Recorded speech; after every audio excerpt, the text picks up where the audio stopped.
Hello students, आज की physics online class में आप सभी का स्वागत है। थर्ड ईयर्स के सारे स्टूडेंट्स आज की फिजिक्स ऑनलाइन क्लास के लिए आमंत्रित हैं। जैसा कि हम सबको पता है, थर्ड पेपर अपना चल रहा है क्वांटम फिजिक्स का। इसकी फर्स्ट यूनिट चल रही है डेवलपमेंट ऑफ क्वांटम थ्योरी। आज इसमें जो टॉपिक अपन पढ़ेंगे प्रकाश विद्युत प्रवाह। पिछली वीडियो में हमने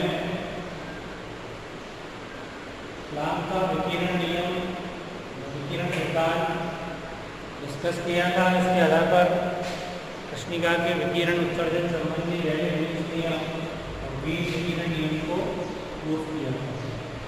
आज हम पढ़ेंगे प्रकाश विद्युत प्रवाह, फोटो इलेक्ट्रिक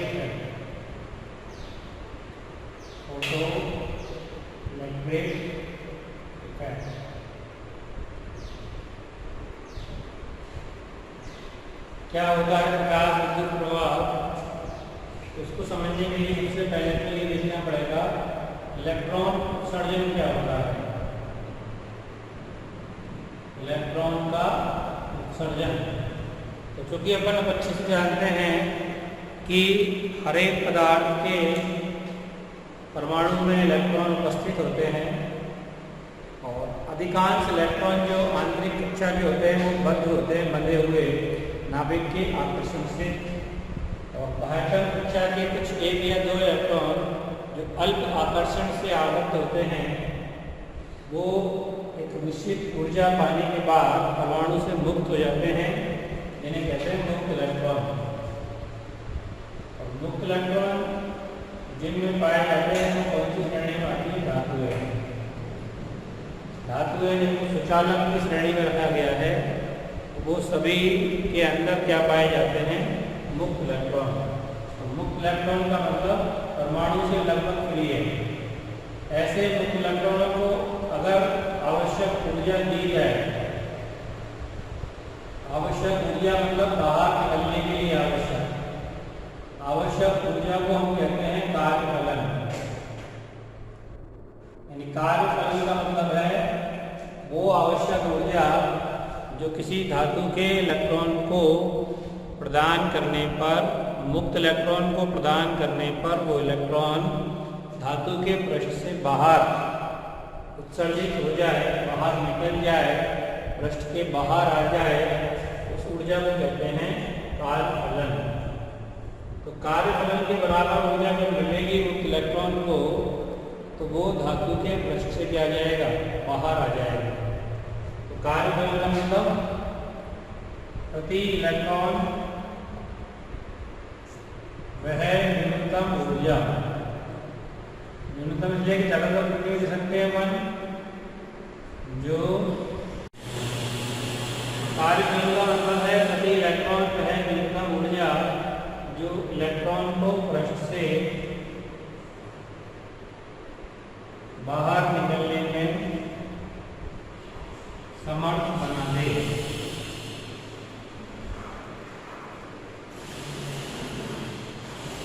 इलेक्ट्रॉन को पृष्ठ से बाहर निकलने में समर्थ बना दे, वो ऊर्जा क्या कहलाती है?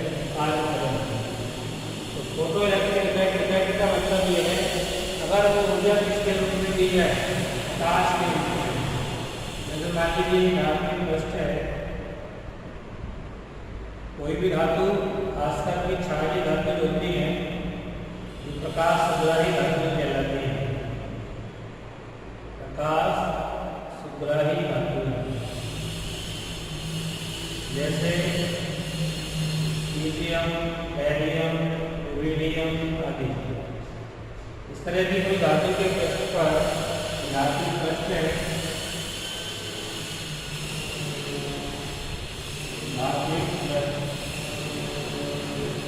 पृष्ठ पर अगर निश्चित आवृत्ति का प्रकाश,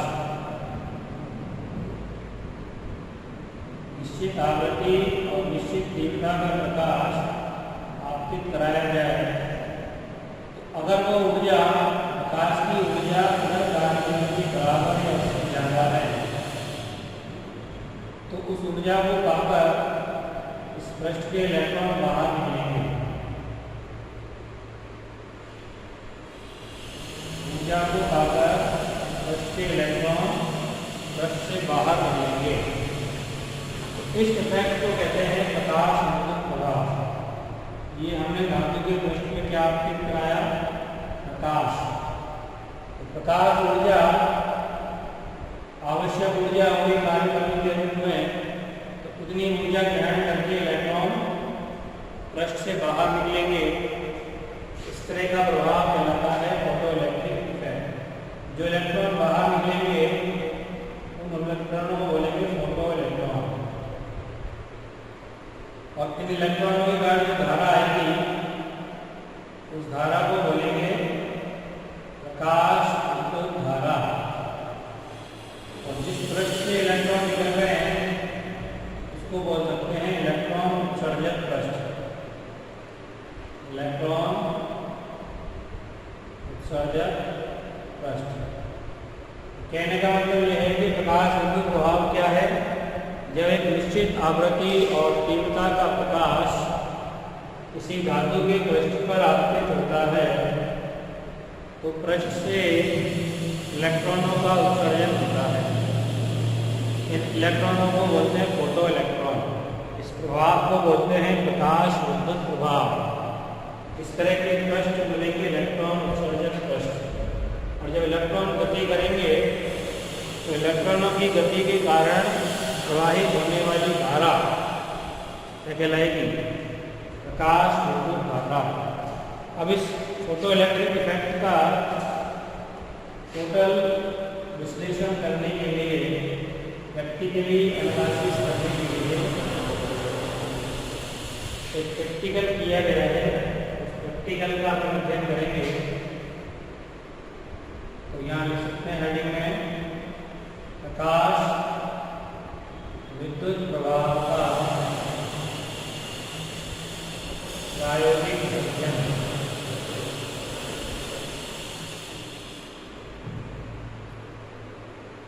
प्रकाश विद्युत प्रभाव का प्रायोगिक अध्ययन।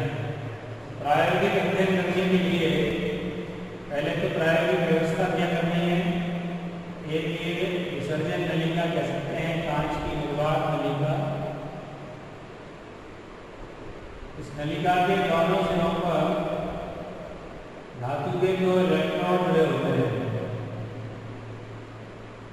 धातु के दो क्या है इलेक्ट्रॉन,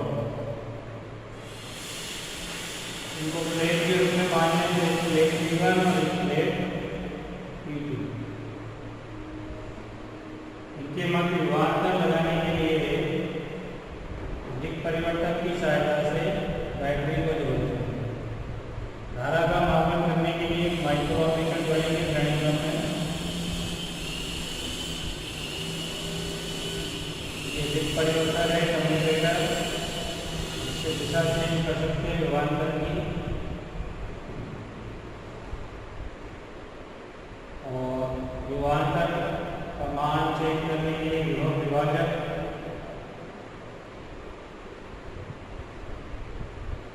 विभवांतर मापने के लिए वोल्टमीटर और विभवांतर लगाने के लिए बैटरी।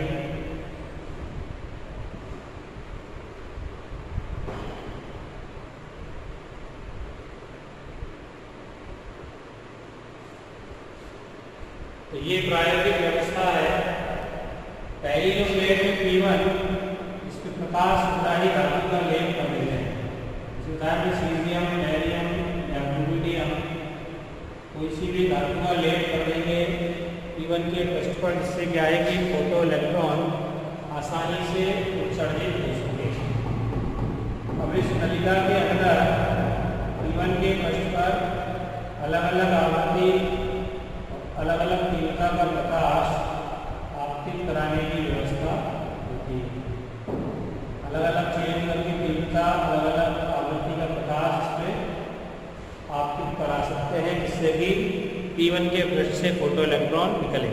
अब इस प्रयोग में अपने को ये अध्ययन करना है कि तीव्रता और आवृत्ति पर किस तरह से प्रकाश धारा का मान डिपेंड करता है। तीव्रता बढ़ाने घटाने या आवृत्ति बढ़ाने घटाने से किस इस तरह से प्रकाश धारा का मान चेंज होता है। तो फर्स्ट ऑफ ऑल सबसे पहले अपन प्रकाश विद्युत धारा की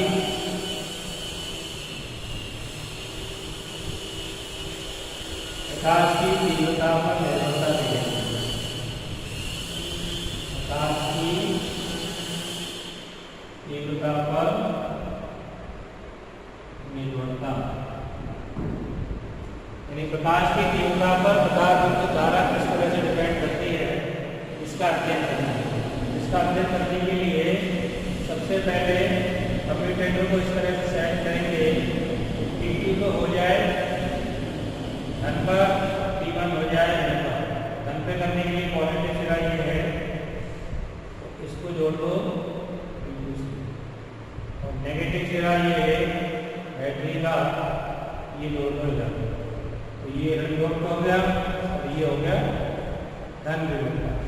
धन विभव पर इसलिए लिया इसको स्टार्टिंग में, ताकि इससे निकलने वाले इलेक्ट्रॉन आकर्षित होकर P2 तक पहुंचे। क्योंकि इलेक्ट्रॉन जब यहाँ पहुंचेंगे तो एक सर्किट पूरा हो जाएगा, इससे धारा आएगी। धारा का मापन अपन माइक्रोमीटर में कर लेते हैं। धारा बहुत कम मात्रा में आती है, अल्प मात्रा में, इसलिए माइक्रोमीटर ही इसमें यूज किया गया है। तो P2 को धन विभव पर रखकर इस पर एक निश्चित आवृत्ति और तीव्रता का प्रकाश जब आपतित कराएंगे तो यहाँ धातु के पृष्ठ से क्या मिलेंगे, फोटो इलेक्ट्रॉन। कार्यफलन के बराबर ऊर्जा को ग्रहण करके क्या निकलेंगे, फोटो इलेक्ट्रॉन हुए, फोटो इलेक्ट्रॉन।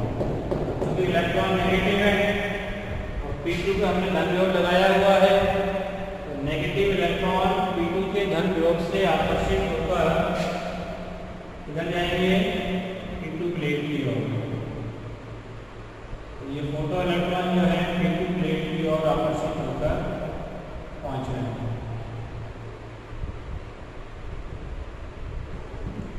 और जैसे ही P2 पे पहुंचेंगे धारा आएगी। धारा का मापन अपन माइक्रोमीटर से कर लेते हैं।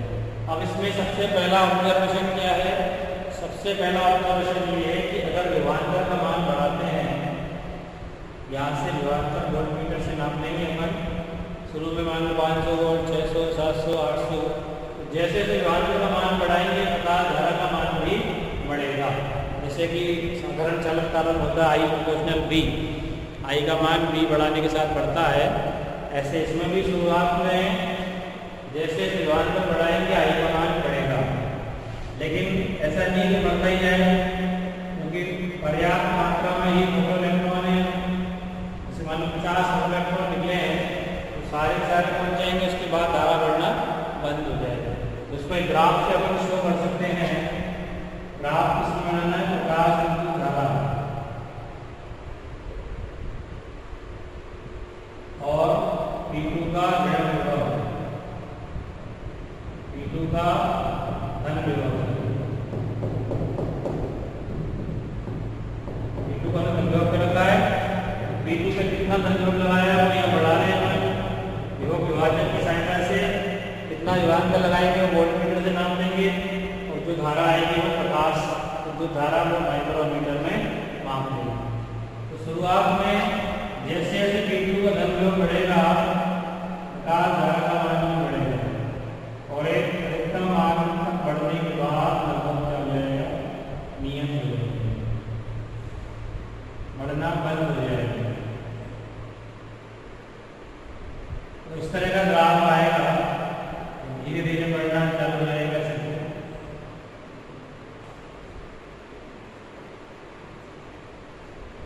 प्रकाश धारा का मान जीरो से नहीं समझे तो ऐसे समझ सकते हैं अपन, क्योंकि शुरू में ही हम विभव लगाएंगे, जीरो विभव होगा नहीं। यहाँ से स्टार्ट करके अधिकतम मान तक बढ़ने के बाद लगभग क्या हो गई, नियत धारा को बोलेंगे संतृप्ति धारा।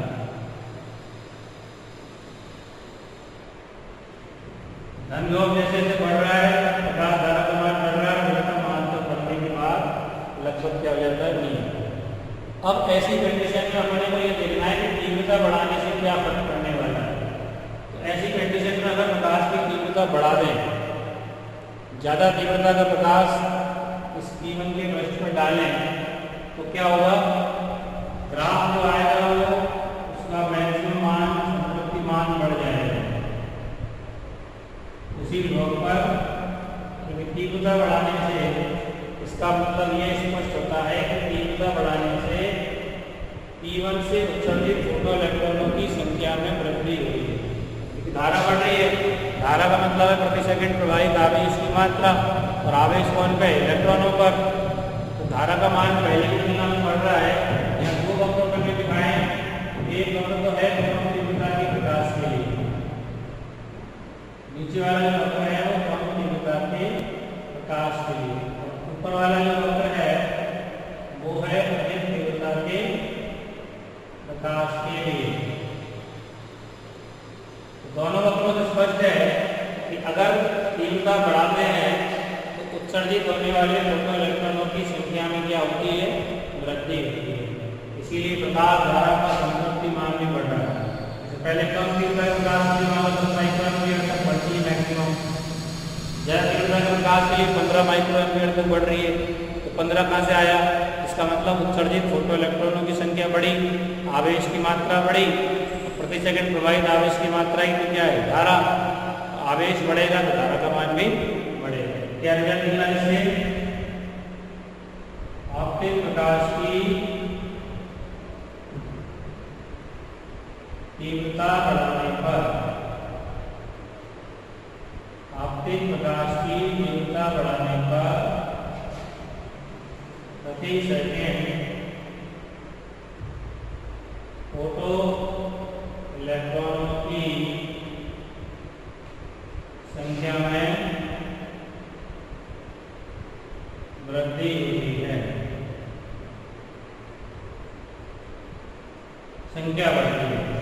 अब दूसरा ऑब्जर्वेशन क्या करें हम, इस P2 को ऋण ध्रुव पे कर दो, P1 कर दो धन पर।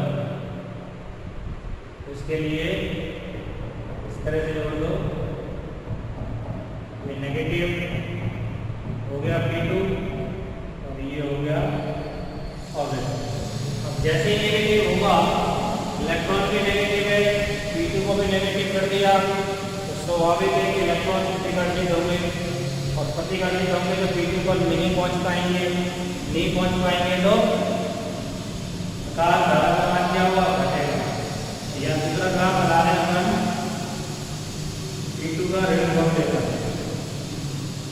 नेगेटिव विभव प्रतिकर्षित करेगा, प्रतिकर्षित मतलब इलेक्ट्रॉनों को P2 पर पहुंचने से रोकेगा, और पहुंचने से रोकेगा तो इलेक्ट्रॉन नहीं पहुंचेंगे, धारा भी एकदम से जीरो तो नहीं होगी, क्योंकि सारे इलेक्ट्रॉन एकदम से प्रतिकर्षित नहीं होंगे, क्योंकि इसमें से निकलने वाले कुछ इलेक्ट्रॉन कम उड़ जाते हैं, कुछ ज़्यादा उड़ जाते हैं, कुछ और ज़्यादा उड़ जाते हैं। जो सबसे कम ऊर्जा के सबसे पहले प्रतिकर्षित हो जाएंगे, नहीं पहुंचेंगे, तो आवेश की मात्रा घट जाएगी, धारा भी घटेगी। तो P2 का विभव जैसे जैसे अपन विभव बढ़ाएंगे, धारा का मान घटते घटते एक निश्चित विभव पर जीरो हो जाएगा। और ऐसी स्थिति में अगर तीव्रता ज्यादा का प्रकाश है तो वो भी एक निश्चित विभव पर क्या हो जाएगा, जीरो हो जाएगा। प्रकाश धारा का मान क्या हो जाएगा, जीरो, यानी सारे फोटो इलेक्ट्रॉन प्रतिकर्षित हो गए। उस निश्चित ऋण विभव को बोलेंगे निरोधी विभव। निश्चित ऋण विभव क्या कहलाएगा, निरोधी विभव, यानी वो निश्चित विभव जिस पर प्रकाश धारा का मान घटके लगभग घटके एकदम क्या हो जाता है, शून्य हो जाता है, वो विभव कहलाएगा निरोधी विभव। और निरोधी विभव की स्थिति में तीव्रता कितनी बढ़ाओ प्रकाश की, प्रकाश धारा का मान जीरो ही रहेगा। दोनों ग्राफ एक ही मिल रहे हैं, कम तीव्रता के प्रकाश के लिए भी वही जीरो होता है, अधिक तीव्रता के प्रकाश के लिए भी उसी जगह जीरो होता है।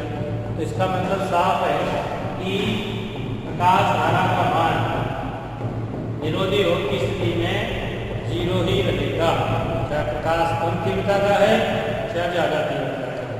तो इसका क्या रिजल्ट निकलता है, इसका ये रिजल्ट निकलता है कि तीव्रता बढ़ाने से फोटो इलेक्ट्रॉनों की संख्या तो बढ़ती है, लेकिन उनकी दम ताकत गतिज ऊर्जा नहीं बढ़ती। तो सेकंड निष्कर्ष क्या लिखते हैं अपन, नंबर 2, आपतित प्रकाश की तीव्रता आपतित प्रकाश की तीव्रता बढ़ाने पर सर्जित फोटो इलेक्ट्रॉनों की गतिज ऊर्जा नहीं बढ़ती है। गतिज ऊर्जा नहीं बढ़ती है। संख्या तो बढ़ेगी लेकिन गतिज ऊर्जा नहीं बढ़ेगी। दो ऑब्जर्वेशन तो ये हो गए। तीसरा प्रश्न निकालना है प्रकाश की आवृत्ति पर निर्भरता। तीव्रता किस तरह डिपेंड करता है, नंबर ने देख लिया। अब आवृत्ति पर निर्भरता देखेंगे, आवृत्ति पर किस तरह डिपेंड करेगा।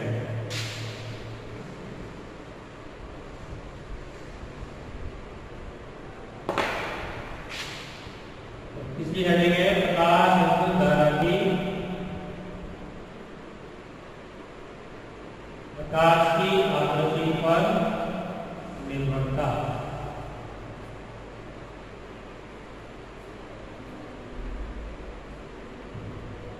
आवृत्ति पर निर्भरता देखेंगे। तो इसके लिए पहले वापस दोबारा से P2 को धन विभव पर रखो और P1 को रख दो ऋण विभव पर। P2 को वापस से धन विभव पर रख दिया, P1 को रख दिया ताकि इलेक्ट्रॉन आसानी से P2 पर पहुंच सके। तो इस कंडीशन में देखा कि अगर प्रकाश एक निश्चित आवृत्ति से कम आवृत्ति का है, प्रकाश एक निश्चित आवृत्ति से कम आवृत्ति का है, तो P2 पे जितना चाहे धन विभव लगा लो, जितना चाहे विभवांतर आरोपित कर लो, धारा 0 ही रहती है। यानी कोई फोटो इलेक्ट्रॉन वहां नहीं पहुंच पाता। नहीं पहुंच पाया मतलब निकला ही नहीं बाहर।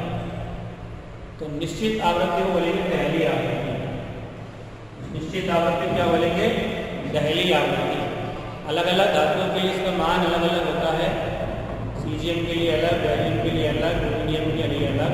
तो अगर निश्चित आवृत्ति से कम आवृत्ति का प्रकाश अगर है तो किसी भी स्थिति में फोटो इलेक्ट्रॉन का उत्सर्जन नहीं होगा, चाहे प्रकाश की तीव्रता कितनी अधिक हो। विभवांतर कितना चाहे लगा लो, विभवांतर लगाने से क्या होगा, इलेक्ट्रॉन निकलने के लिए तो पहुंचेंगे कैसे वहां। तो इलेक्ट्रॉन निकलने के लिए कम से कम दहली आवृत्ति से ज्यादा आवृत्ति का प्रकाश होना चाहिए। इसमें तीसरा निष्कर्ष क्या निकला, यदि प्रकाश की आवृत्ति दहली आवृत्ति, दहली आवृत्ति क्या है, निश्चित न्यूनतम आवृत्ति। दहली आवृत्ति से कम है तो क्या होगा, फोटो इलेक्ट्रॉन का उत्सर्जन नहीं होगा, चाहे तीव्रता कितनी भी रख लो। अगर प्रकाश दहली आवृत्ति से कम आवृत्ति का है तो फोटो इलेक्ट्रॉन का उत्सर्जन नहीं होगा, चाहे तीव्रता कितनी भी अधिक रख लो। समझ गए? इसका मतलब ये है कि कम से कम दहली आवृत्ति का प्रकाश को होना ही चाहिए। अगर प्रकाश विद्युत प्रभाव का अवसर करना है, प्रकाश विद्युत प्रभाव प्रेक्षित करना है, तो प्रकाश की आवृत्ति दहली आवृत्ति से ज्यादा होनी चाहिए। फिर चौथा ऑब्जर्वेशन क्या है, वो पहले वाली स्थिति का पढ़ने के लिए P2 को ऋण पर और P1 को धन पे रख दो। और जो ग्राफ अपना आया था, एक विरोधी विभव पर प्रकाश धारा क्या हो जाती है, 0 हो जाती है। उस विरोधी विभव की स्थिति में अगर तीव्रता बढ़ाएंगे तो धारा बढ़ेगी नहीं, लेकिन विरोधी विभव की स्थिति में अगर क्या बढ़ा दी तुमने, प्रकाश की आवृत्ति बढ़ा दी। क्या बढ़ा दी? प्रकाश की आवृत्ति। तो प्रकाश धारा फिर से 0 से बढ़ने लग जाएगी और विभवांतर और ज्यादा करना पड़ेगा ऋण, तब जाके विरोधी विभव आएगा नया। जैसे पहले मान लो 5 वोल्ट पे प्रकाश धारा 0 हो गई, ठीक है, फॉर एग्जाम्पल 5 वोल्ट में 0 हो गई, क्योंकि सारे फोटो इलेक्ट्रॉन प्रतिकर्षित हो गए। ऐसी स्थिति में हमने तीव्रता बढ़ाई तो कोई फर्क नहीं पड़ा, लेकिन अगर आवृत्ति बढ़ा दें तो धारा बढ़ने लगेगी और बढ़ेगी तो फिर उसको रोकने के लिए ऋण विभव भी बढ़ाना पड़ेगा, यानी विरोधी विभव का संख्यात्मक मान बढ़ जाएगा। ग्राफ इस तरह से हमने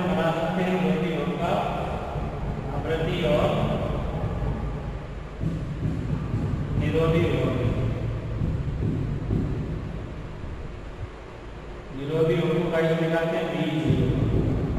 शुरुआत होगी U0 से, क्योंकि पहली आवृत्ति U0 क्या चीज है, पहली आवृत्ति। इससे पहले प्रकाश आवृत्ति से कम डालेंगे तो स्टार्ट ही नहीं होगा फोटो इलेक्ट्रॉन। जैसे जैसे आवृत्ति बढ़ेगी निरोधी हों का मान भी बढ़ता जाएगा। तो इसका मतलब क्या निष्कर्ष निकला, आवृत्ति बढ़ने के साथ निरोधी हों का मान बढ़ रहा है। इसका मतलब ये निष्कर्ष है कि आवृत्ति बढ़ाने पर उत्सर्जित फोटो इलेक्ट्रॉनों की गतिज ऊर्जा बढ़ती है, उनकी ताकत बढ़ती है, एनर्जी बढ़ती है, P2 पर पहुंचने की एनर्जी बढ़ती है। इसलिए निरोधी हों का मान भी बढ़ता है। कम एनर्जी वाले हैं तो 10 वोल्ट पे ही वो रुके, ज़्यादा एनर्जी वाले हैं तो उनको रोकने के लिए 15 वोल्ट, 20 वोल्ट, 25 वोल्ट लगाना पड़ेगा। इसका मतलब ये है, इससे निष्कर्ष से निकला चौथा निष्कर्ष, इससे निष्कर्ष निकलेगा यदि धात्विक पृष्ठ पर आपतित प्रकाश की आवृत्ति को बढ़ाया जाए तो उत्सर्जित फोटो इलेक्ट्रॉनों की गतिज ऊर्जा में वृद्धि होती है। चौथा पॉइंट हम लिखते हैं, यदि धात्विक पृष्ठ पर आपतित प्रकाश की आवृत्ति को बढ़ाया जाए,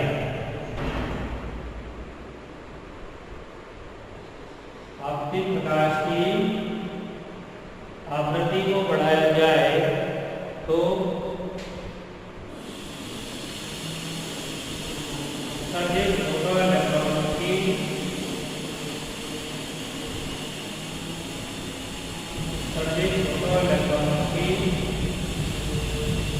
गतिज ऊर्जा में वृद्धि होती है। इसका मतलब आवृत्ति बढ़ाने से गतिज ऊर्जा बढ़ रही है, आवृत्ति बढ़ाने से उनकी ताकत बढ़ रही है, एनर्जी बढ़ रही है, ज़्यादा ऊर्जा के साथ वो P2 प्लेट पर पहुंच सकते हैं। इसीलिए उनको रोकने के लिए जो ऋण ध्रुव है, निरोधी हो, उसका मान भी बढ़ाना पड़ेगा। तो रोकने के लिए जो आवश्यक ऊर्जा है वो कहेंगे EV0। एक इलेक्ट्रॉन के लिए अगर चाहते हैं ऊर्जा क्या होती है, कितनी ऊर्जा होती है, आवेश बनाम विभव। इलेक्ट्रॉन का आवेश की विभव कौन होगा, V0। तो रोकने की आवश्यक ऊर्जा EV0 इसके बराबर होगी मैक्सिमम गतिज ऊर्जा के बराबर,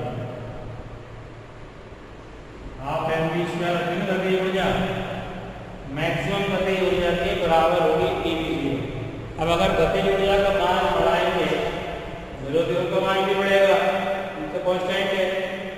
चूंकि अपन यहाँ देख रहे हैं ग्राफ से V0 का मान बढ़ रहा है, इसका मतलब साफ स्पष्ट है कि गतिज ऊर्जा भी बढ़ रही है। तो बढ़ रही है जब आवृत्ति बढ़ाते हैं, आवृत्ति के साथ में ग्राफ है, इसका मतलब आपके प्रकाश की आवृत्ति बढ़ाने से उत्सर्जित फोटो इलेक्ट्रॉनों की गतिज ऊर्जा में क्या होती है, वृद्धि होती है। तो ये 4 पॉइंट अपन दोबारा एक बार फिर चल लीजिए। पहला पॉइंट, आपतित प्रकाश की तीव्रता बढ़ाने से क्या होता है, उत्सर्जित फोटो इलेक्ट्रॉनों की संख्या, प्रति सेकंड उत्सर्जित फोटो इलेक्ट्रॉनों की संख्या में वृद्धि होगी। दूसरा पॉइंट, प्रकाश की तीव्रता बढ़ाने से फोटो इलेक्ट्रॉनों की गतिज ऊर्जा नहीं बढ़ती। जो अभी अपन ने देखा था, निरोधी हों की स्थिति में जब P2 ऋण विभव पे होता है, तो निरोधी हों की स्थिति में चाहे कितनी भी तीव्रता का प्रकाश डाल लो, प्रकाश धारा 0 ही रहती है। इसका मतलब गतिज ऊर्जा में वृद्धि नहीं होती है। और तीसरा पॉइंट क्या है, जो लिखा हुआ ये बोर्ड पर भी, प्रकाश की आवृत्ति अगर दहली आवृत्ति से कम है, दहली नाम इसलिए रखा है, इस दरवाजे की दहली होती है, दहली पार करने के लिए आवश्यक आवृत्ति है। इससे कम आवृत्ति का प्रकाश है तो पार ही नहीं होगा, वो दहली पार नहीं करेगा, यानी फोटो इलेक्ट्रॉन पृष्ठ से उत्सर्जित नहीं होगा। और जब प्रकाश कम आवृत्ति का है दहली से, और फोटो इलेक्ट्रॉन उत्सर्जित हो ही नहीं रहे, फोटो इलेक्ट्रिक इफेक्ट है ही नहीं।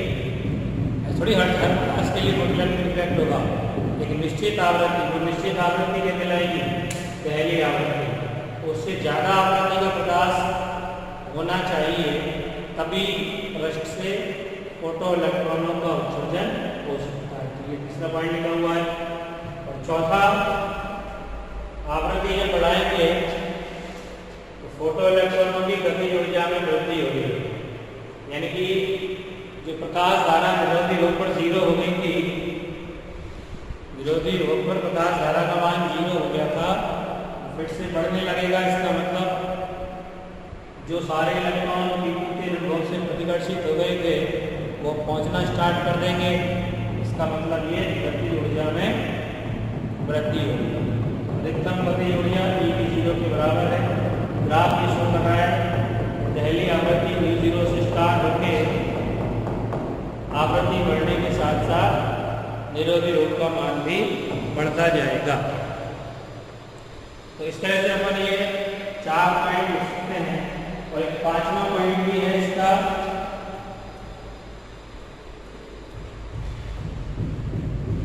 5वां पॉइंट क्या है, प्रैक्टिकली किसी निर्भरता को डिपेंड नहीं करता, लेकिन 5वां पॉइंट ये है कि अगर प्रकाश पहली आवृत्ति से अधिक आवृत्ति का है तो फोटो इलेक्ट्रॉन उत्सर्जन तुरंत होगा 10⁻⁻8 सेकंड में। इतने कम समय में फोटो इलेक्ट्रॉन उत्सर्जित हो जाएंगे। 5वां पॉइंट ये है, यदि धात्विक पृष्ठ पर आपतित प्रकाश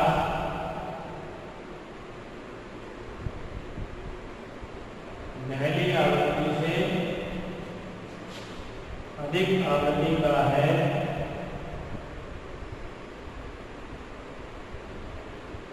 तो फोटो इलेक्ट्रॉनों का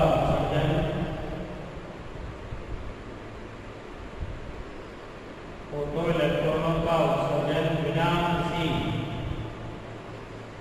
समय स्पष्टता के होगा।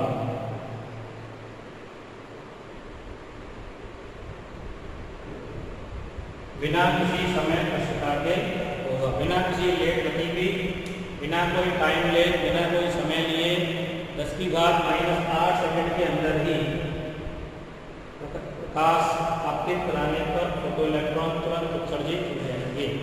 तो ये 5 पॉइंट हैं जो निष्कर्ष के रूप में हैं। और 5 पॉइंटों को अपन प्रकाश विद्युत प्रभाव संबंधी नियम भी कह सकते हैं। नियम ये 5 पॉइंट जो होंगे वही, ठीक है। तो इस तरह से अपन प्रकाश विद्युत प्रभाव का एनालिसिस कर सकते हैं, विश्लेषण कर सकते हैं। आगे का डिस्कशन अब अगली क्लास में अपन, ठीक है। आज की क्लास समाप्त।